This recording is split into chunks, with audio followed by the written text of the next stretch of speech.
All right, welcome everybody. Hi, thanks for coming to this workshop. I'm excited to talk to you about compelling internships and some of my take on developing a compelling internship. So we just did a round robin introduction in the last session, and so I'd like to still do it again, and you guys might keep doing it over and over, so I apologize for that. But let's do this just real quick. We'll go for the record. Name, where you're from, and did you do an internship back in the day when you were, just getting started, and where was that at? So my name's Kyle. I did an internship in Rockland at Destiny, and I am now in Sacramento. So let's go ahead and shoot through. I'm Nate. I'm in Spokane Valley, and I did not do an internship. Awesome. Folks from Nigro, I'm up in Woody Island at Living Word Fellowship, and I did not do an internship. Okay, all right, track two. All right. Charlie Clark, Prescott, Arizona. Life Point Church did not do it. Wow. Okay. All right. Let's see. Susanna, we know you. Suzanne Yeah. Clark from Life Point.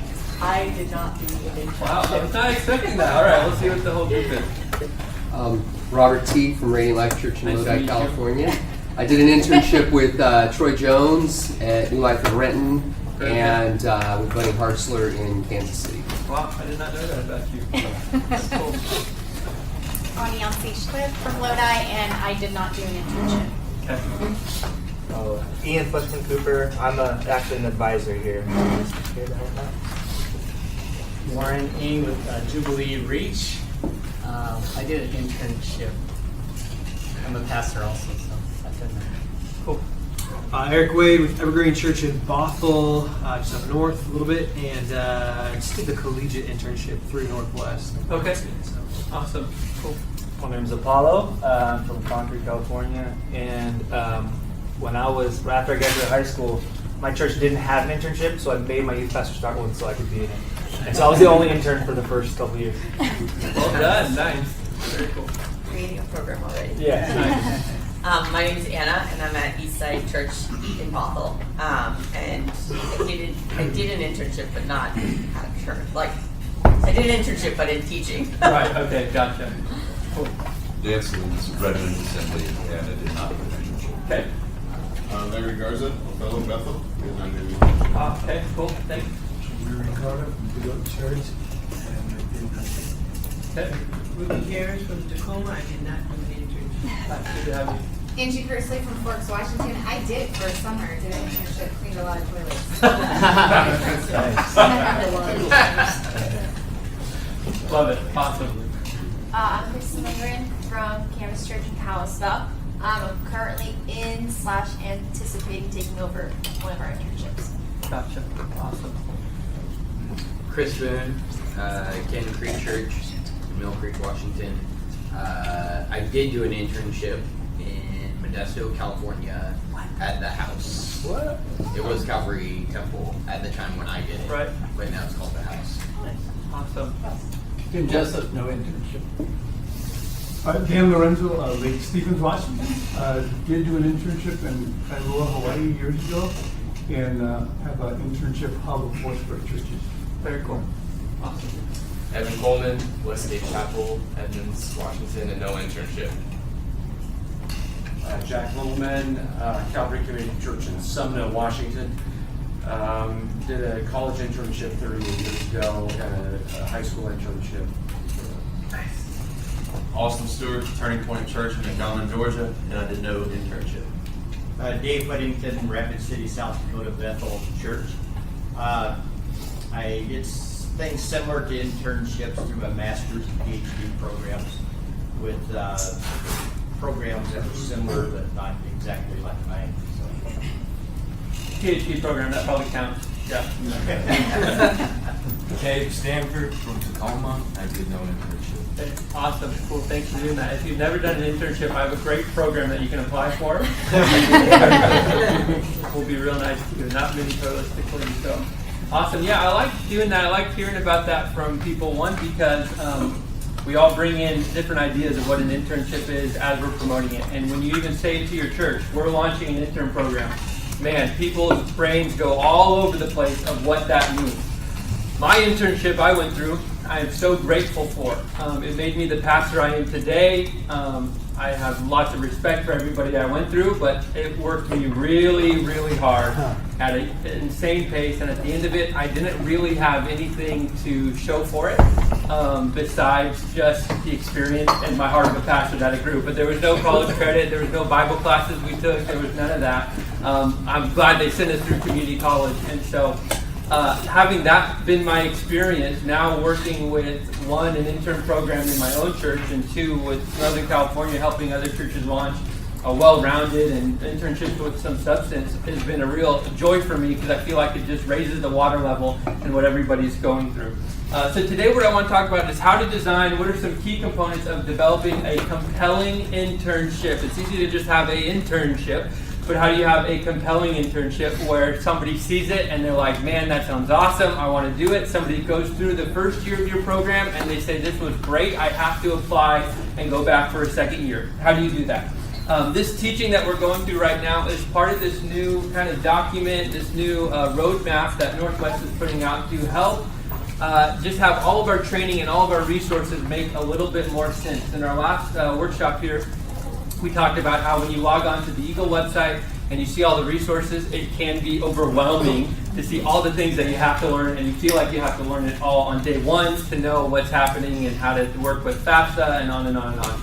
And so to solve that problem of that feeling of not knowing where to start, they've created this 5-step system for you to walk through in your first and even second year to go back through. And so today we are talking about step 2. Right now we're talking about step 2, developing a compelling internship program. So we're just going to walk through this checklist. Please raise your hand, ask questions throughout. I like that better than just saving them to the end, so feel free to interrupt me and we'll just continue to have a conversation about that. So step 2, developing a compelling internship program. The big picture, the main thing to know is that it is your program at your church that is going to be attractive to students. That's what's going to draw students. Before our church had started promoting our intern program, maybe some people had heard of Northwest University, and we're coming from a location that had an instructional site, an extension campus of Northwest University within like 30 miles. And still, most of the people at our church had not heard of Northwest University. There was this thing, they could have done it at a different church, at the actual extension campus, but either they had never heard about it or they did and they just weren't interested. And then all of a sudden we promote something at our church, and it's called the Trinity Life Center Internship or Pathway Internship or One Church School of Ministry when I was in Modesto. And all of a sudden people are like, wow, hey, that's something through the church, and it's really accredited, and it's in partnership with a real thing, a real Northwest University. That's great, but it was your church and your brand and your face and your personality and your relationships which really draws the program. Then after that, kind of realizing that it's not just like the Northwest name which will really drive your program, it's you and your church and your personality and your coffee dates and your one-on-ones that will do that. But then it's the Northwest which brings the structure and the substance to your program to be able to say, hey, you're not just serving, you're not just growing this heart of a servant, which is so important, right? We all need that. We all need to grow that in our interns, but you actually get something for going through it, and here's what you get. So that's a huge difference in having this level of structure in your program as opposed to just saying, well, we're going to have interns and we're going to do stuff. Like this lays it out so much better. So going through the checklist here, compelling internship, these are the 6 different things we're going to walk through. The first one is real easy. Take the NPP compelling internship training. That's this right now. It will be eventually recorded on Zoom for new people to go through. And so check, letter A, check, done for you guys. Developing a compelling internship, the first thing really to do is to name your program and design your logo. Now, one thing I will say on this, and sometimes I see programs really dive into this and spend a ton of time and a ton of resources on this, logo and branding and examples and promo videos and all this stuff. And those things are important and they are good. I would just encourage you, if you're launching, to not worry so much about nailing that down perfect anyway, because I think it's going to be, especially the first year, it will often be your relationships and your one-on-ones people which will actually draw that student recruitment. So if you don't have the perfect name yet, or you're not sure if this banner is going to be right or the promo video, I just think all of that is kind of like wallpaper, which is great and might look nice, over a wall, but it's not the structure of the program. And the best thing that you could do to have a compelling internship to grow your program is all of the things that will actually bring quality to your program. So yeah, start with using a program, a logo name, all that stuff, but just don't put too much pressure on yourself for that, because all of that is just the wallpaper that goes on top at the end. But you need to call it something as you're starting. When you go about doing it, match your church culture, and remember all of this is just going to be not the structure of it. As you're going into develop, okay, now what is our actual system? What is our actual layout? What is our program handbook? What is our application? These are some documents that you're going to need to have. Not just to have these core documents in place, but it's actually going to put it on paper of what your program is going to look like. So you can give it to your student and say, this is what we do. These are our core values. These are our things that are very important to us. And so some of these could be large documents, some of them could be small. We have lots of examples of these on the Eagle website. The majority of our packet now was stolen from Canyon Creek, who I took their packet and modified it, and we all just kind of share like that. So use the template, use the examples. Thank you, by the way. Copy. Copy. Applications, all of that. Those are some key things that you need to have in place to be ready to even accept students. When is the whole program going to be like? When are they going to be there? On and on. Another thing to get going in the beginning is, what is the vision of your program? 5 years from now, what do you imagine it looking like? And part of this is realizing who your program is for and who your program is not for. And that's essential. Some programs might say, I only want ministry students. Some programs might say, we want all students because we really feel called to marketplace ministry, and we want to help people as they're entering the business field or wherever they end up serving. Are you just a ministry training center, or are you more inclusive than that? Moving on, what are the goals for your students, and what are your program expectations? What are they going to get out of at the end of the year? If you begin with the end in mind, what is it that you want that intern to look like at the end of it? And you could even create a core competency list of, like, at the end of the year, I want an intern to be able to do these 20 things. Preach a sermon for 20 minutes, to be able to go on. What are the expectations and goals that you're laying out for your students? With the program expectations, also make sure you include a lifestyle agreement for your particular program. There is a basic level lifestyle agreement to be a Northwest student, but oftentimes your church and actions of a student might be different than what Northwest would adhere to, and also they're actually on your campus, so you want to make sure that they've agreed to a certain lifestyle, so make sure you include that in your packet. Setting the weekly and annual schedule. To get these in your packets and your documents as soon as possible is very helpful, because as you give it to a student, they wonder, what is the whole year like? You got the most of the program being developed around the semester system of Northwest. What is it going to look like over Christmas break for them? What is it going to look like over summer break? Will your interns continue to serve throughout the summer? Because that's a whole, summer ministry is a whole different beast than fall and spring ministry, and learning summer camps and mission trips. And when somebody starts being a youth pastor, I don't want them to have to do their first mission trip on their own without some sort of covering. I want them to be able to do that through me. So make sure you write out the annual schedule for everything that they would do, and give them their weekly calendar as well of what it would actually look like. And we'll dive more into that in just a little bit. Developing the annual calendar, this would have things like student orientation, which is a separate training in our steps just for the student orientation.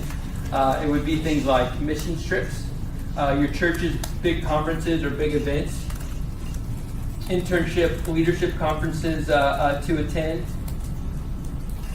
One thing is the big events that your church does. These are great things to make sure you get on the calendar for your intern. So the internship isn't a silo in the church, but when there's the Easter event, it's all hands on deck, and the interns are serving with the whole church for everything. When it's a Christmas event, get all the interns there, and that helps you. One, it's a great visual for the church to see the intern program, but two, it's not going to sneak up on the last minute. So what are the big events? Another thing to develop in your annual calendar more so for your annual calendar as you're developing this whole structure, and it will help you develop a very compelling internship because you know it will be effective, is setting up these monthly or quarterly meetings with your ministry supervisor. Now, this depends on how you structure your ministry. In my current church, how we have it, I'm the intern director, and then our interns serve with youth, children's worship, or a bunch of different places, right? So I'm not actually the one serving with the interns in the trenches. You know what I mean? Does that make sense? So oftentimes, like, they're with the youth pastor when they're praying with the kid at the altar, or they're with the worship pastor when they're teaching somebody else how to play guitar. And so because I'm not in the trenches actually serving in that capacity with all of these different tracks, I often don't see some things that aren't going great in the internship, just in structure-wise. So for you, one of the most important meetings that you can have is a regular, reoccurring meeting with people who are actually going to be doing the hands-on in the trenches ministry with the interns. Something as simple as meeting with our ministry supervisors at one of our monthly meetings. We realized that Mondays were an awful day to have the interns show up and serve because that was staff meeting day. And so all the pastors were trying to manage these interns through text messages in between staff meetings and all this stuff. And we said, why do we even do it? Well, for me, it worked good because I'm just the director sending people away. But for the actual, pastors, like, it was awful. And so that's feedback that you're only going to get when you are investing in the people who are supervising them. Another thing to remember, though, why this is so important is just because someone's a pastor doesn't mean they know how to delegate. It doesn't mean they know the right level of service that the intern's supposed to do. And so you'll have a general idea as you're meeting with your interns what work they're doing and what type of stuff's going on and what they're learning. But meet with that ministry supervisor to help them be able to delegate and help them to be able to give projects and assignments to the interns. Even people who have been in ministry for sometimes decades, I've seen them work with interns and they just give them their to-do list, and so the intern goes through it, they finish the task, and then they just kind of feel like they're done because they don't have ownership over a particular area. But you work with the ministry supervisor and you're saying you're not just the worship intern who's organizing the binders and doing CCLI for us, but like you have ownership over this area of worship. And that's when the intern has the ability to dream and to pour more things into it. And so make sure you're working with your ministry supervisors on what type of work they're doing with the intern. They'll have the packet, they'll have the things that you'll send them of this is what the syllabus says, but continue to meet with them. I'm serious, this is one of the most important meetings you can have. Next thing to put on your annual calendar that you'll include into your packets that you get out is the academic schedule and key dates. These are great to have for all the interns of when the breaks are, when the due dates are, on and on. And one thing I would say is start small and build year to year. You don't have to worry about including all of these extra trips and leadership conferences for your internships. Allow yourself to grow into that. Allow yourself to build things up. It's better to do a few things really well, right? Excellent. Than many things okay. The next thing is to have a compelling internship, you need a great weekly intern schedule. This is really hard, and this is something I think you really need to be their protector of, because it's so easy for pastors down the hall to say, hey, we didn't get that room torn down yesterday. Can we get the interns? Because there's 12, young, able bodies right there. Can we tear down this room in 30 minutes or an hour instead of, 4 hours with whoever was going to do it? And we want to serve, and we have a heart to serve, and all of that. But you know how it can kind of creep into more of their schedule. And here they are in study hall getting ready for their final, and 2 or 3 pastors have interrupted their time that week. And so just really protect their schedule. A general rule of thumb I've used to work with the staff is if you need something and it takes 20 minutes, like, I'm going to stop what I'm doing and I'm going to help you. And talk to me and I'll get the interns to go with you. Anything bigger than that, like, we have a form and request the interns to be able to help in a scenario like this. And just having that form really cuts down on people just feeling like they can walk in and use the interns. But protect their schedule. A typical schedule that we've seen be successful is somewhere around 2 to 3 days a week. On paper, the practicum requirement is that they have to be serving 8 to 12 hours a week somewhere in the church in some sort of development to qualify for that practicum credit. 4 of those, my understanding is, that they actually have to have hands-on doing something, leading the small group or preaching a sermon for 4 of those hours. So it can't just be 12 hours of leadership lessons. It has to be somewhere where they're doing something. They're doing their ministry prep somewhere. But typically, a lot of the internships we've seen somewhere around 3 days a week. That's including Sundays. So Sundays, our schedule that we run right now is Sundays, Tuesdays, and Wednesdays is our intern program. And then Mondays, we have an optional study hall for people, just depending, well, it's optional for people with good GPAs and not optional for others. But that's typically what's been a good recipe for people to be successful. It also helps our interns to be able to, sometimes, not everybody does it, but most do, to work a part-time job while they're going through the internship. And for me, I'd love to, we thought about what if we could stipend our interns, what if we could pay them more so they could be more at the church. And that's cool, and I've seen some people be successful with that, but I also like the idea of developing the heart of a bivocational minister, and a lot of these people who are serving through the internships, because the full-time youth pastor gig, not everybody gets that. And so creating almost the expectation of like you're working and doing ministry, I think is a healthy thing to be in people's minds and hearts. And then if they do get the full-time thing, praise the Lord for that. So 2 to 3 days a week, weekly intern meeting and service blocks. What are you going to actually put in these time frames? It's not just 8 hours on Tuesday and 8 hours Wednesday. Go do children's ministry, go do youth ministry. Split it up into all sorts of different chunks that you can use. Some ideas would be the weekly intern meeting where you're meeting with them one-on-one. Weekly intern staff meeting where you're going over all the housekeeping things of the internship, inviting them into church staff meetings. That's been successful sometimes on like a quarterly or monthly basis. Having a devotions for sometimes larger programs. We'll gather all the students in and have like a worship service and prayer time. But any size program can have just prayer time on Wednesday morning for that Wednesday night service and pray for an hour.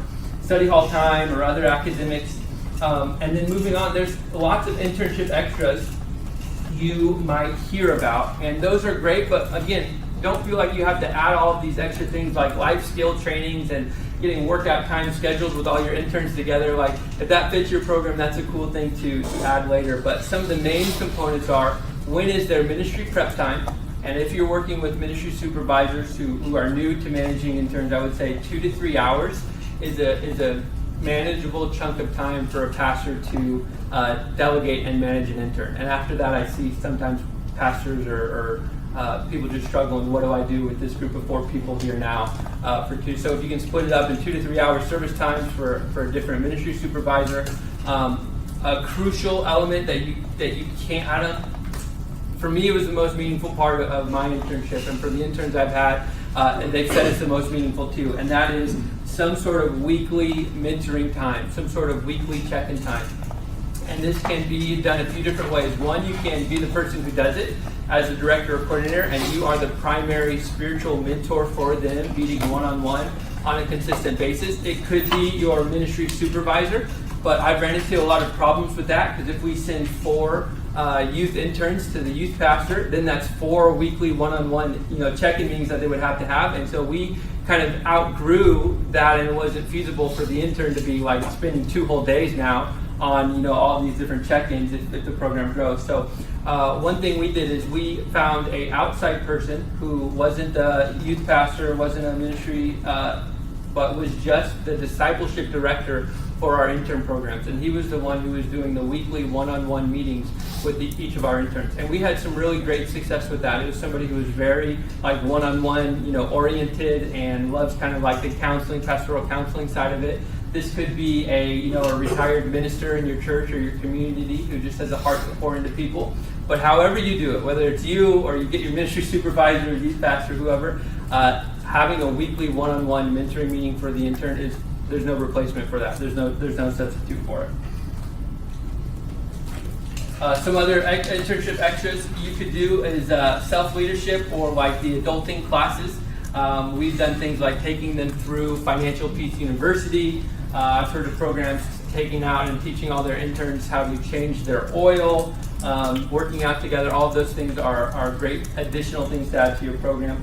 Leadership skills training. We have a leadership devotional. We call it our leadership devotional. It's sometimes very spiritual, heart of the leader, other times very practical. And we just do that every Wednesday at 11. and we invite some other people from our community who are maybe interning or pastoring somewhere else, just to be an inclusive training time. We also live stream this on Facebook because we feel we are already bringing in these teachers, or we're already preparing these good lessons, and let's just live stream it on Facebook. So we have our ministry Facebook page, and most weeks at 11 o'clock we're just broadcasting this teaching, and so it's kind of like free promotion almost for your program, because you got this great lesson and you just get it out to everybody. Now, we will turn off the live stream after the lesson when it's a discussion time, because we feel discussion really gets shut down really fast when they know their answers are being broadcasted out to Facebook for everybody to hear and then recorded forever. So, but that's been a really cool thing. Church leadership training, whether that's bringing in your senior pastor or someone from your pastoral staff to teach more about leadership at your church or leadership unique pressures. We do Bible reading each day. That's an important thing, reading the Bible. And so each day, whether it's study hall Monday or ministry days, Tuesdays and Wednesdays, we start each day with 30 minutes of just Bible reading and discussion. And I phrase it like that instead of devotional because honestly, it wasn't another thing where I wanted to prepare 3 devotionals a week of Monday, Tuesday, Wednesday of something I had to deliver some sort of word. And it also was a way to teach them that what is God speaking to you? Well, what have you been reading in your Bible? And so we just have a really simple Bible reading plan, which was from September 1st to end of April, that they would read all the way through the New Testament, basically not even one chapter a day sometimes.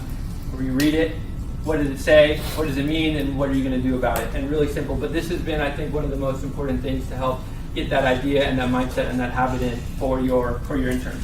Other spiritual disciplines or habits, you guys know spiritual disciplines. One cool thing, which has been a new development for our program that we've been hearing about, is the idea of focused internships with certificates. And so the way to explain this is, so Northwest, you get in your program, you offer bachelor's degrees, associate's degrees, and then there's something called a certificate of ministry leadership. And that's if somebody just wants the ministry classes needed for credentialing, okay? That's the Northwest Certificate of Ministry. What we're talking about is coming up with some sort of certificate that your church could offer. A certificate isn't like a real academic thing. Like you can't call yourself a university, right? You got to call yourself a program partnered with Northwest University. But you can offer a certificate because that's not a academic term that's protected. So you could have the certificate of children's ministry from this church, or the certificate of rural ministry from another church. And so for people entering in the program, it's, even though on our side we might know there's no like real academic value, it's very important for them. They like going into it thinking, in 1 year I could earn this certificate, which for people in your relational network to see that they came from your church or this certificate's here, can be very valuable for them. And there's three main ideas where this idea kind of developed from. And the first was from New Life in Kitsap. We have New Life in Kitsap here. Okay. New Life in Kitsap, a great reputation for training and placing worship leaders, but Northwest doesn't offer a worship degree. There's some like really difficult parts about bringing a worship degree online. And so we can't offer a worship degree online right now, but they wanted to have a worship certificate to be able to promote to people who wanted to be worship pastors. And so they would offer the Associates of Ministry Leadership degree from Northwest, but then they would have the New Life certificate of worship ministry after completing a year or two of their program. And you can design that certificate to be however you want and to make it as official as you want from your church or from your network. So Northwest couldn't offer a worship degree, but you could offer a worship certificate, and that could be a very promotable part of the program, very compelling part of your program. Another part that this came from was from the Southern Idaho Network, which wanted to offer training for lots of different churches and offer training for pastors in rural environments. And so there's not a rural ministry degree from Northwest, but you can offer from their Southern Idaho Network a rural pastoral ministry certificate, not degree, certificate. And so they've seen some success with that. Another thing they've done, go ahead. Would you have templates for those that we could possibly, that you could share so that we could get some ideas from. Great question. They're pretty brand new, but I know people have been working on them, and we can. I'll write that down to see if we can get that uploaded on Eagle to see all the different certificates that are being offered. And the third one, development that led us to challenge our thinking and start offering certificates through our programs was from Hawaii, Hilo, Hawaii. And the story goes, the last queen of Hawaii left a large trust fund to support community organizations who train students in leadership skills for leaders who stay on the island of Hawaii. So the Hawaii NPPs have started to offer a certificate of leadership to the island, or a certificate of Hawaii leadership. And so that is something that then qualifies them by offering that name and making that clear to the community, that qualifies them for this grant that's available for Hawaii community leaders down there. So that's been a cool thing too, if you're aware of those things in your community. Moving on is setting up your space. Your NPP spaces are some of your best promotion. So if you're thinking of spaces, your internship offices, where are your interns going to be working? Where are they going to be studying? Where the study hall is? Where is an area for them to get their coffee? All of that sounds like something that's extra added on later, but I would just say it is one of the most visual ways that you can communicate value to your interns. That we value you because look at this space that we invested in. And that every time a senior in your youth group walks by the intern office and they see it looks like junk and you just tuck them in a corner, that communicates your value that you're putting into the intern program. If it said it looks awesome, you got cool, furniture, whatever, you had somebody who's good at that come design it, and you stocked it with some snacks, that communicates so much value. The church will know, the interns will know, if I come here, they're going to take care of me. If I come here, they're going to look out for me. So think about where your intern space is going to be, and think of it not as an extra, but as a really core component of your program. Anything worth doing is worth evaluating. Andy Stanley says that all the time. So the question is, after moving on through this step of the program, that checklist that we have, or after moving through this season of our system, look back and have some sort of evaluation system built into how you're doing your intern program. What did we do well? What needs improvement, and what do we need to stop doing? What are things that maybe we spent a ton of time on promotion, but we actually didn't get any results from it? No matter how good our plans are, we should actually look at what results are coming from those things. So where do we maybe need to redirect some of our energies that could be better suited somewhere else? What is the opportunity cost and loss by what we're doing? What students are we serving best? I love the question, what do we need to stop doing? And that's how we kind of found some of these students where we were trying to provide extra ministry for, or extra opportunity for, because they were really interested in doing this, celebrate recovery type of ministry. And it became so high maintenance for us to try and create something that was training them in it, that it really wasn't worth our investment for everything that we're doing to help just this one particular student, and it was stealing from other things that we could do. What do you need to stop doing? Do we tell the story of our program, mission, vision, values, on and on? Do we do that well? What do we need to add or subtract from the annual or weekly schedule? And that's so crucial to learn about, because it's so easy for schedule creep to happen, for you've added too many things to the intern program, or it's so easy for you to let things that should have been there get crowded out. Looking back at my own program this last year, we started with this community outreach a couple hours on Tuesday, and that kind of got crowded out from our schedule. And so we need to go back and evaluate it and see how can we put that thing back in. And it's just crazy schedules. You guys know how it is. So bring evaluations in. Last slide, and then we'll open up for some questions for you guys. Compelling internship. You're going to name your program, design logo, develop the program handbook application, develop the annual calendar. These sound like really technical, dry things, but they're some of the core documents that you'll continue to go back to. Develop your weekly intern schedule and set up your internship spaces. There are templates and examples for most of these things on the Eagle site, and so it might seem overwhelming, but just steal a lot of it from Canyon Creek, okay? So, awesome. Any questions or dialogue?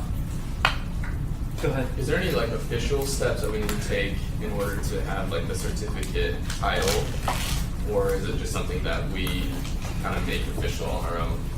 Yeah, there's no steps, because in Northwest Eyes, it's not really like a thing. Like if a student went to apply to Northwest or another college, they wouldn't ask for your certificates, just your transcripts, you know. Right. So yeah, you pretty much have freedom over it. I would still send it to us, to Becca, to somebody to make sure that you're phrasing things right, so you don't, you know, come in contract with any accreditation stuff. But no, it's pretty open. Cool. Right, Jim? Yes, and it could be, depending on what it is, we might be able to bring in some of what that is in maybe through prior learning assessment. So there could be eligible for some credits. So that's why if we know about it from the beginning, we could say, hey, if you tweak it this way, this student might be able to get elective credit for something. So it's certainly possible, but it's your program, you're teaching it, but there might be a bridge to actually get some credit depending upon what it looks like. Yeah. Great.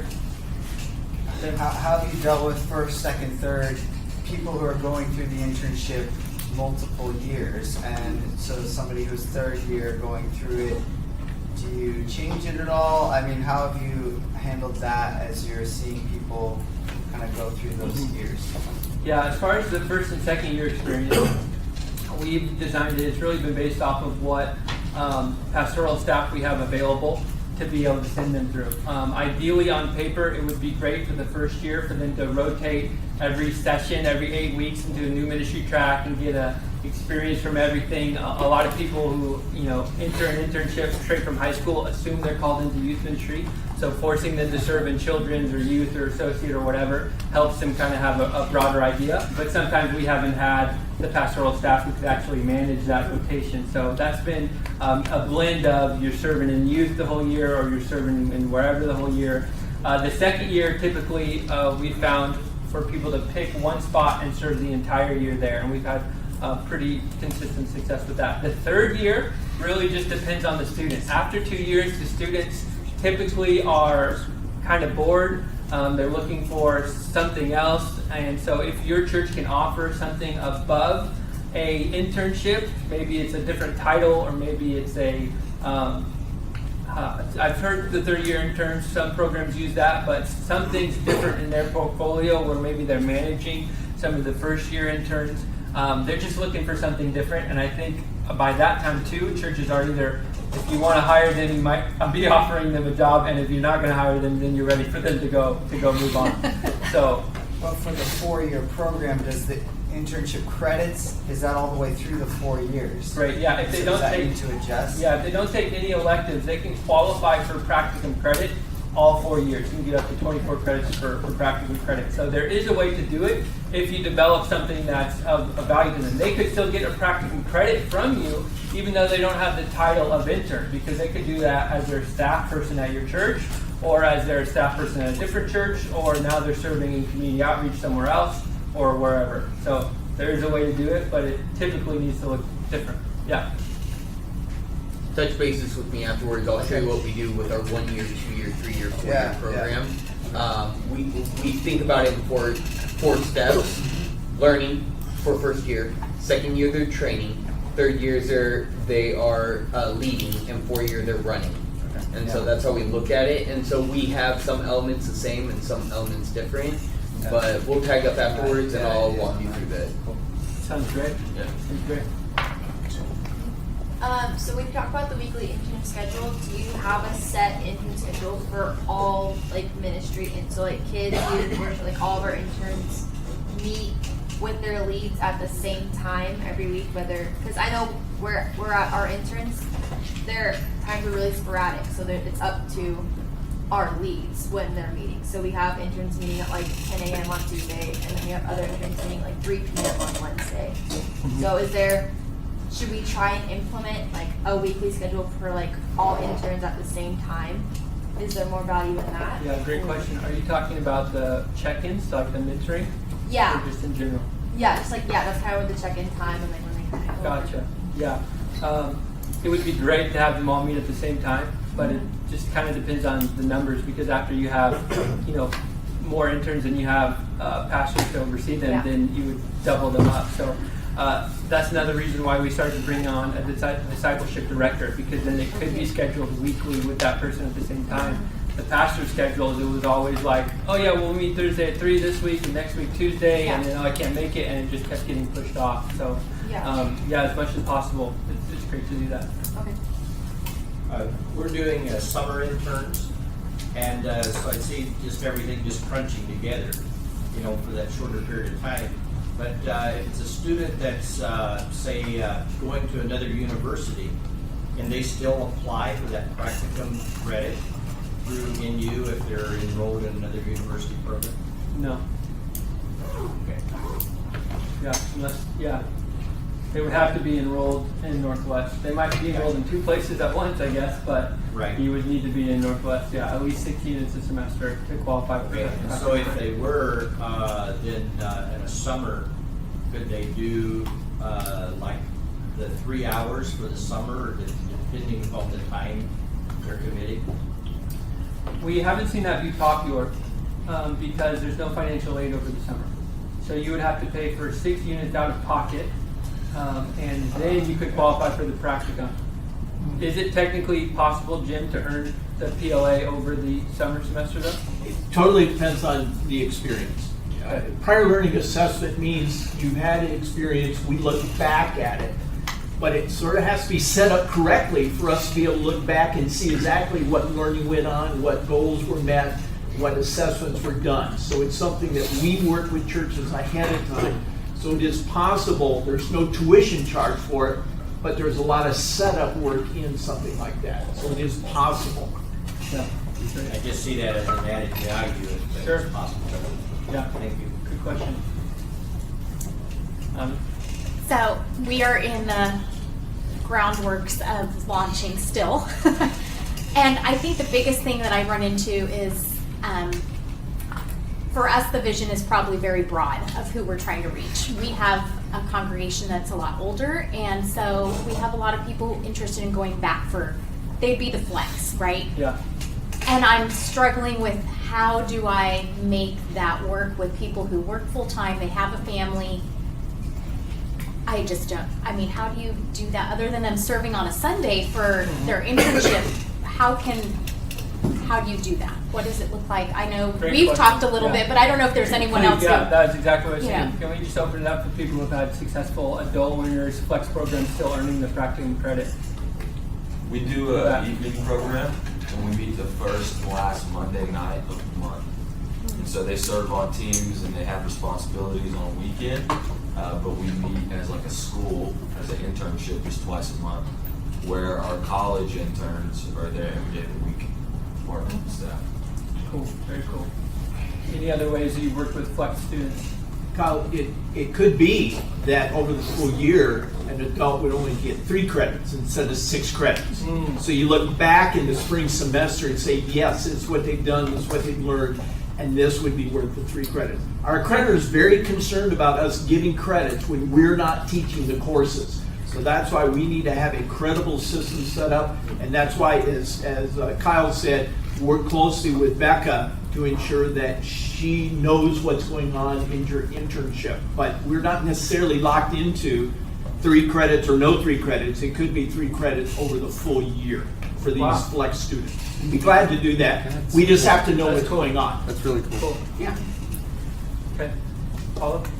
I was going to say, like, we have a couple students, for example. One of our students, he's a flex student. He's 35 years old, married with 3 kids, but he volunteers in junior high on Wednesday, high school on Tuesday, Sundays he's helping prep stuff. So he's putting in quite a bit of hours. Someone like that is someone that we would consider for practicum credits, and the school is very open to communication about stuff like that. But at the same time, we have another student who's 35, married with kids, who maybe volunteers just on the weekends. They're not putting a ton of hours in. We don't want to just hand out practicum to people, and so just make sure you communicate with the school, and they're very open, and they'll let you know up front, hey, I have a student that's going through this. I think it's kind of a case-by-case situation, so communicate, hey, I have a student that's going through this, would they qualify? They'll say either yes or no. Yeah, it's good. A couple other things, if you're just trying to get up to that hour count, maybe someone's only able to do like 6 to 8 hours and it's not enough for us to sign off. If they're able to do remote work for a ministry, or you're able to, like, if you're broadcasting the leadership lesson and they could just view the leadership lesson later at home, that would count for an hour of their services. So maybe there's a way to continue to make it remote instead of on campus there with you. But yeah, Any other ideas for flex students? Sorry, go ahead. And to piggyback off that, I mean, as long as they're getting the hours, I mean, it could be them helping out with a major event that's going on in the church, you know, whether it's Christmas or Easter or something like that, and then they can get their hours that way as well. So you can at least tack on like big events and stuff. Cool. Yeah, we have a student who's married, has 3 or 4 kids, and he is developing like a whole new event for the church, and he meets maybe every 2 weeks with a pastor that he's working with, and then with the tech team, and but he does a lot of the work on his own time as he's developing this event that we're going to host. So not necessarily having them being a part of your weekly whole site thing is okay then. Yeah. Like it's flexible. Mm-hmm. Okay. Yeah. That helps. Yeah. And now if I'm thinking out loud here, so if you can offer the credit over the whole year instead of per semester, it's really about getting to that total number of hours. So instead of thinking of 8 to 12 hours per week, think of it like 10 hours times the 16 weeks, that's 160 hours. If you could get to that 160 hours, so maybe it's not like it's weekly, these 4 hours, but then during the Easter production, they're doing a ton of work during that Easter production, and the weeks after, maybe they're not doing weekly things, but it's more chunk-based. I don't know. Think, Jim, get a nod on that? Okay. Go. Keeping track of that. Yeah. I like what you said at the beginning, you know, it's all about knowing what's the vision and mission of what you want the student to be at the end of the time, and so sort of what they want as well. And you know, for the adult learner, I mean, you just have to sit down, okay, what is your end game here? Is it just a degree? Okay, then we can find other stuff for you. I mean, if it's to be a pastor, okay, then let's get you on that track. And so that's what I appreciated about what you said at the beginning. Good.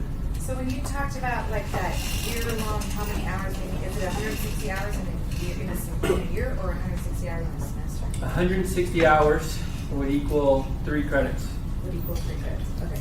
Ish. Let me get the math right on that, but that's us thinking out loud here. I've never thought of it in that regard. Good brainstorm, guys. Good work. Good work. Does anybody do internships off-site, so partnered with other organizations or other churches? Maybe you can't offer something that they want to learn. How would that work? Yeah, so we call that a hub model often, and so that's when maybe a nearby church doesn't have the capacity to have the coordinator and director, but they still want to have an intern program, and they don't want to deal with all the Northwest stuff, so they could enroll a student through your main site. That student still does the practicum at their church, but you just have to ensure a good relationship between you and the ministry supervisor of what's going on at that church. But it is possible for you to oversee intern practicum happening off your main site. Could you still fully own it and just task them out to go serve in other places? Like, I have an intern from my church, but I want them to serve at 5 of your hours are going to be at this church doing this task, but you're owned by me, you report back to me. So like community outreach, you're sending your interns to the high school, and they're doing a lot of their hours there at the high school serving. So yeah, that could work. Okay. Yeah. So we have our first business degree, someone who's pursuing that. Is it possible, say we have a Christian business owner in the community, is it possible for them to intern at that business, getting business experience?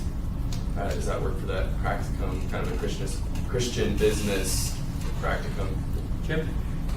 That gets a little challenging simply because in the area of the discipline of business, an internship means something within the business realm. Gotcha. Work, sort of sketch out what you have in mind, work with Rebecca. Rebecca then and Carrie will sit down with me. So psychology and business students, internship is something different than in ministry. So it's something that is very possible. We just have to approve it, especially those ahead of time. So it's fair in the student, fair in the business. Cool. Right. We're looking at asking our staff that have ministry responsibilities as pastors to develop practicums that then we can show students as possible choices. Do we need to have that reviewed by someone here for credits so that we know it will pass the test before we start offering them? And who would be that person to send them to for review? Great question. I think that would just need to be articulated in the syllabus that you submit as what your syllabus is for the practicum.